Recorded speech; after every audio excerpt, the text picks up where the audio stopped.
Everything you have been told about stubborn belly fat after 50 is a dangerous half-truth. It is not mainly a calorie problem. It is a failing metabolic signal. That tight waistband by evening. That heavy, swollen pressure around your middle after dinner. That hard, clenched feeling when you sit down. You are not just carrying extra weight. Your abdominal system is behaving like plumbing under pressure, and the release valve is starting to jam. What if that stubborn pouch is not your body storing more, but your body failing to unlock what it already stored? You hear the standard command. Eat less. Move more. Try harder. Yet many metabolic specialists keep pointing to a deeper mechanism: insulin resistance, inflammatory signaling, stress chemistry, and one signal that gets weaker with age: adiponectin. No celebrity miracle. No influencer shortcut. A clinical reframe. The body does not only store fat. It also needs instructions to release it. When that instruction fades, the midsection becomes a locked tank. Why does your waist feel larger by night even on days you did not overeat? Hold that question for a moment. Because in a moment, I will show you the under 10-minute morning system that matters more than punishing exercise for many people over 60.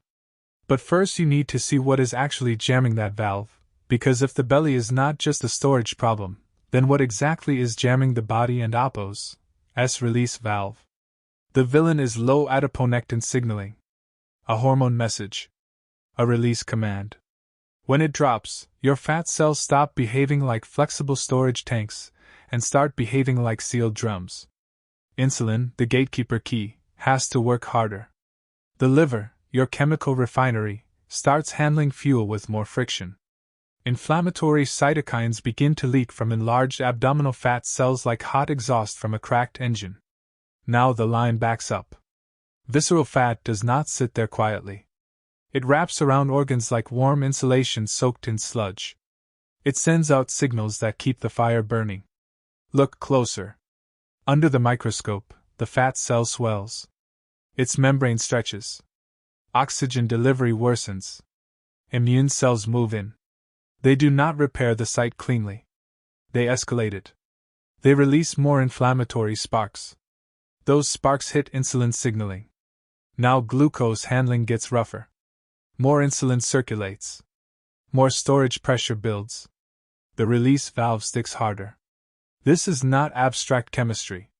This is mechanical failure. A clogged line. A jammed switch. A system that is supposed to alternate between storing and releasing now stays trapped in storage mode. And then you feel it in ways numbers do not capture. Your pants tighten after dinner. Your lower back starts to tug. Your gut feels braced, almost armored. You stand up and there is that dull heaviness, that sense of carrying a load in front of you. This is where standard advice can feel incomplete. Eating less can reduce total intake. Walking more helps. Those matter. But if insulin resistance, inflammation, stress, and abdominal bracing are still active, you are pressing on the accelerator while the valve remains corroded shut. There is another trap. Not every belly is the same. Some of what you see is visceral fat. Some is bloating. Some is posture. Some is chronic abdominal gripping that tips the pelvis and pushes the lower abdomen forward like a shelf. That means many people chase the wrong fix.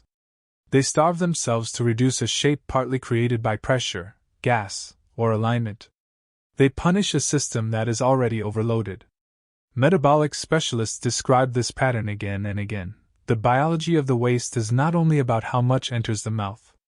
It is about where fuel goes, whether it can leave, and how much internal friction keeps the trunk under pressure. And one ingredient many people buy by accident can cancel the very protocol they think is helping.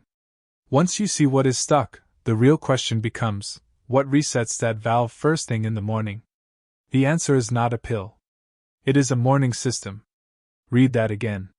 Not one miracle ingredient. A system. 2 tablespoons of whole psyllium husk. 1 teaspoon of ground flax seed. 10 ounces of warm water. Half a lemon. Then 5 minutes of deep transverse abdominal activation. Then 2 minutes of diaphragmatic breathing. Every morning before food. Wait 30 minutes before breakfast. Here is why it matters. Psyllium is soluble fiber. Think of it as an internal filter gel moving through the digestive line. It thickens, slows the rush, and changes how fuel is handled after the first meal. That steadier flow can support better blood sugar control instead of the sharp surge that keeps insulin high and the fat release valve stuck. Flax adds more fiber and lignans, compounds that may support a healthier inflammatory environment. The gut bacteria then ferment part of that fiber into short-chain fatty acids, chemical messengers that can act like maintenance signals for the metabolic engine. Not a fantasy. Not a cure-all. A support protocol for a system that has become loud, inflamed, and poorly calibrated. Then comes the second half, the part many people ignore. Deep transverse abdominal activation is not cosmetic flexing. It is structural recalibration. You draw in the lower abdomen as if tightening an internal corset without holding your breath. You keep the ribs stacked. You wake up the deep load-bearing wall of the trunk. That can reduce chronic outward pressure and improve abdominal support. Then diaphragmatic breathing changes the chemistry of the alarm system. Cortisol is the alarm that never stops. Slow belly breathing helps turn the siren down. Less stress chemistry. Less abdominal bracing. Less pressure in the tank. Preparation matters. Stir the psyllium and flax fast in the warm lemon water. Drink it immediately before it gels into a thick mass. Then do the activation and breathing right away. This stack matters more than any single part. Fiber alone is not the protocol. Breathing alone is not the protocol. Core work alone is not the protocol. The value is in the combination. A filter reset. A pressure reset. A signal reset. If you use medications, especially diabetes drugs or anything that must be absorbed at a precise time, give fiber a buffer because it can interfere with absorption. If swallowing is difficult, be careful with psyllium because thick fiber can be a choking hazard. If reflux is active, lemon or acidic drinks may irritate you. Adjust with caution. This is support, not permission to ignore medical care. The next layer is ginger, turmeric, and black pepper. 1 inch of fresh ginger. 1 inch of fresh turmeric. 1/4 teaspoon of freshly cracked black pepper. Blend with 4 ounces of warm water in the morning. Gingerol, curcumin, piperine. Think of them as friction reducers for a system running hot.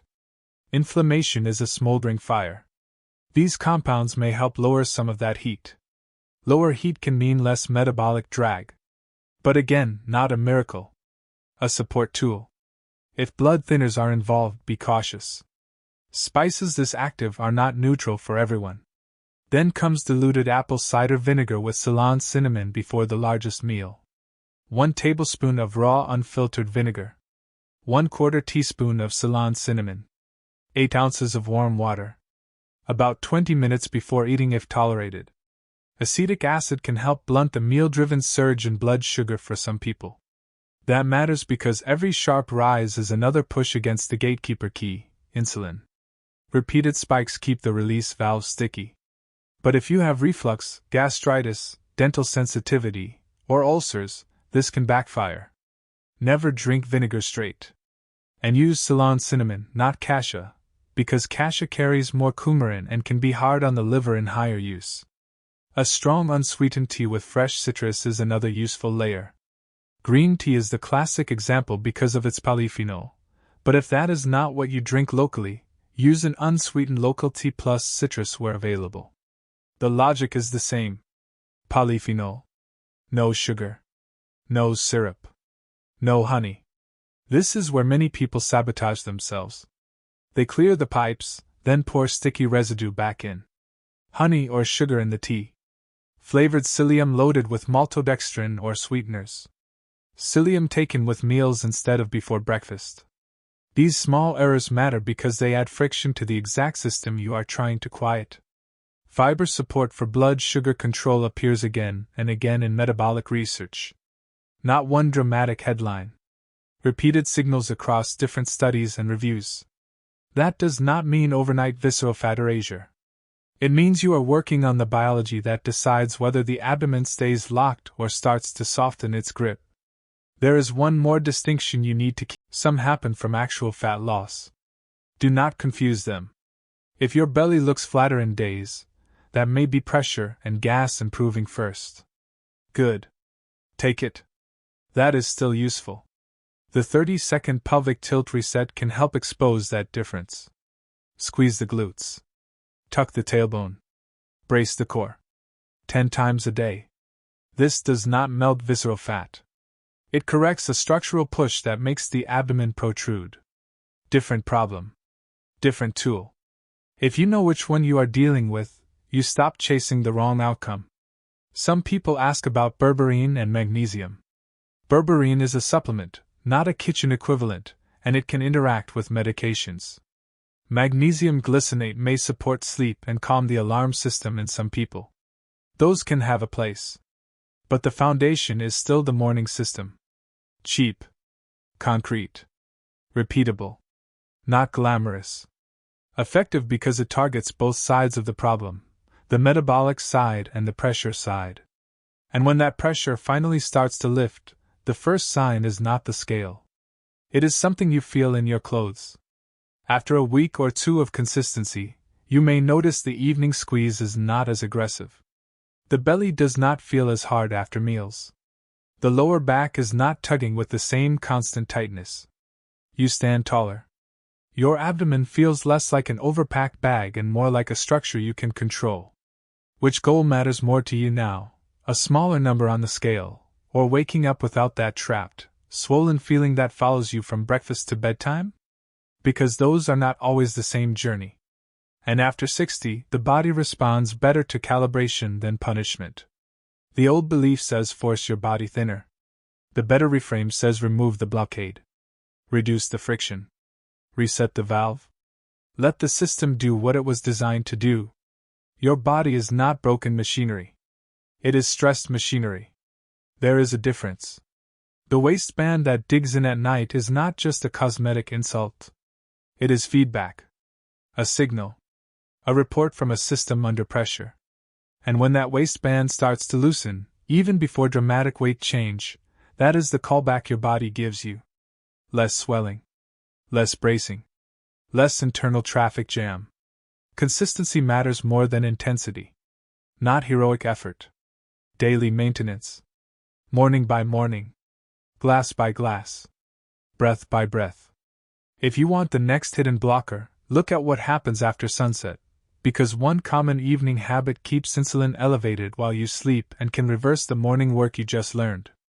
It is sitting in kitchens everywhere. And if you still feel that nightly squeeze, your abdomen is already telling you it wants that next answer.